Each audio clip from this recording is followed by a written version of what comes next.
November 10, 11 o'clock. The tricycle is wired up, completed, tested. One lamp is burnt. The parking light is okay. Now the problem with this solar charger. Not sure what happened to it. I checked the current draw. It is sinking 14 milliamps, and it's not even on. So something is odd about it. Its behavior, of course, it's not behaving properly. It's malfunctioning. So the wiring is done up. Really, the wiring is to be cleaned up. So Arvin is thinking of buying a new harness. Like, he was telling me that something happened here and the technician just cut it, and didn't really explain why he cut it. And just inside the light housing is where the most of the wiring connections are. It's a mess. It's a rat nest inside. So the can't really bother to open it up and clean it. So these aren't really left and right turn signals. So I don't know how old this thing is. I think this tricycle is 10 years old. So when these are left unused, the inside gets wet and things. They don't work properly. So in the Philippines, if you leave things alone sitting, they tend to break.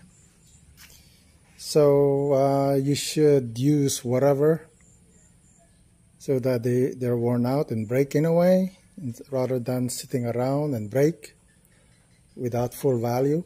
So yeah, do not let things sit in the Philippines. Use them while you can, rather than the machine sitting there and then it's no good after once you want to use it. So yeah, that's what I've learned. Use it. For example, this tractor. So I'm gonna have this tractor leased to Universal Leaf. The tractor is just sitting around. It's just rusting. The starter. I mean, this tractor was just sitting for 2 years, and things just begins to fail because they do. So a tractor like this shouldn't be sitting around, but this one did. Oh well, that's life. This air pump was plugged to 220. Now it's a boat anchor. The motor just burnt. I can't really fix it. Oh well. So in the Philippines, don't buy this kind of machine. It's 110. Don't ship it. Buy them here at Lazada. I took the circuit board out of the housing, and I checked this website, www.gzblowx.com. Sadly, it's all in foreign language. Needed to translate it, but it just come out some characters. So I don't understand why it would fail. It's a 2-layer board. It's not a 4-layer board. So a lot of copper, thick copper. That's typically what you want to do when you're designing one of these. The reason why you have these silver shiny things is to add more thickness to the copper trays. You want to do that if you want to draw a lot of current. White thick copper. copper 4. So this jack here powered coming from the solar, and then this jack here is regulated from that regulator. Now I don't get it. So this is a bridge. It's to charge the battery. It's switching. What is it switching?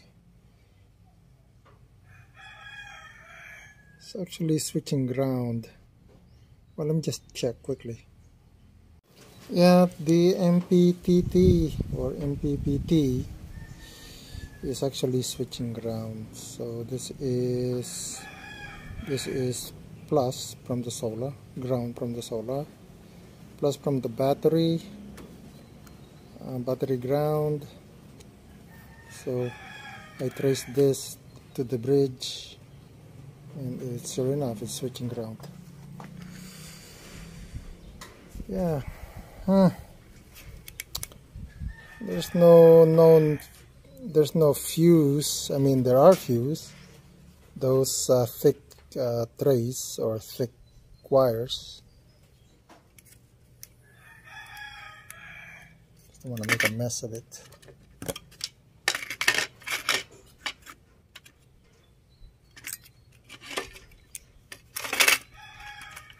So these thick links are actually a resistor, and it's used to detect current. So it knows how much current being drawn or sourced into the battery, in and out of the battery. Kind of weird why it would fry. I need to actually power it up with a power supply. See what it does. Well, I installed a 12 volts to the battery connection, solar battery.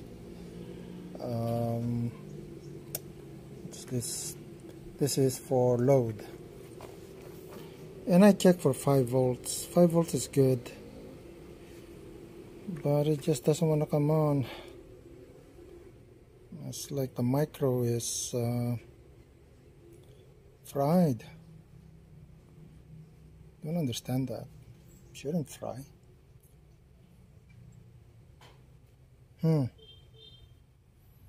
See if I can jump her. Well, I'm not happy that it would just fail like this. It shouldn't fail just like that, just because. So it doesn't make sense. So I'm gonna do a little bit of engineering here. I'm gonna just take out the display first. I want to see what the micro. Well, I took out the LCD. That took a while.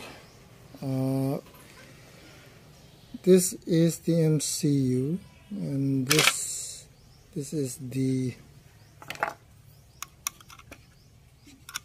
MCU microcontroller. This is the LCD driver. Now this thing has no crystal. Okay, so what does it mean? It has a USB.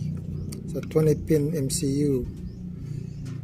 Now it could be Atmel, it could be microchip, it could be NXP. What manufacturers tend to do if they want to protect their IP is to erase the part number.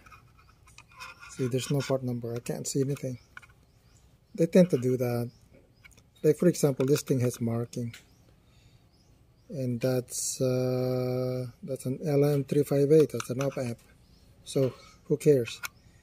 LCD display, again, I don't understand why they want to erase that. It's just a display. The MCU, okay, well, if you know what the part number is, you could actually, if it's not code protected, you can actually get at it, get the code. and then disassemble it and then figure out how this thing works. But this is irrelevant.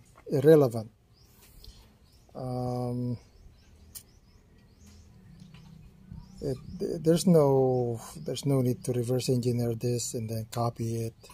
What is the point? Make your own. I just want to know why it don't work. Like, why? Don't get it. It's not regulating. It's not pulsing the solar power. It's just acting like a pass-through, which doesn't make sense. So for it to act like a pass-through, it means that these are not working. If they're not working, then the MCU is not working.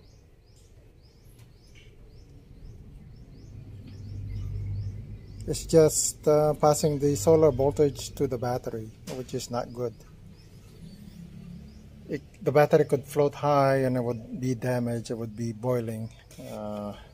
So I don't understand why this be damaged at all.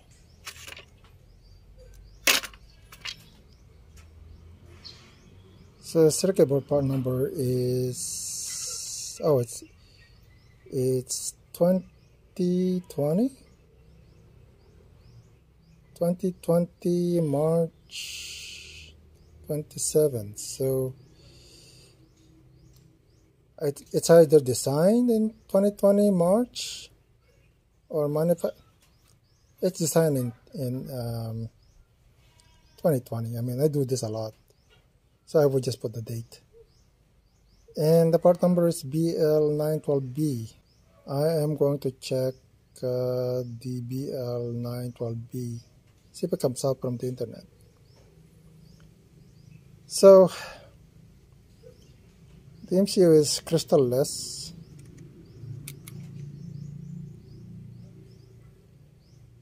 And I don't understand why it would be damaged. It's using switching power supply for the 5 volt. That's it. No crystal. It's free running oscillator inside the microcontroller. So almost new MCU that I'm aware of are all free running, and they're pretty accurate. I mean, it's only it's not doing any data, so it's just passing voltage, so no data passing. Oh, that's too bad. I have to buy a new one.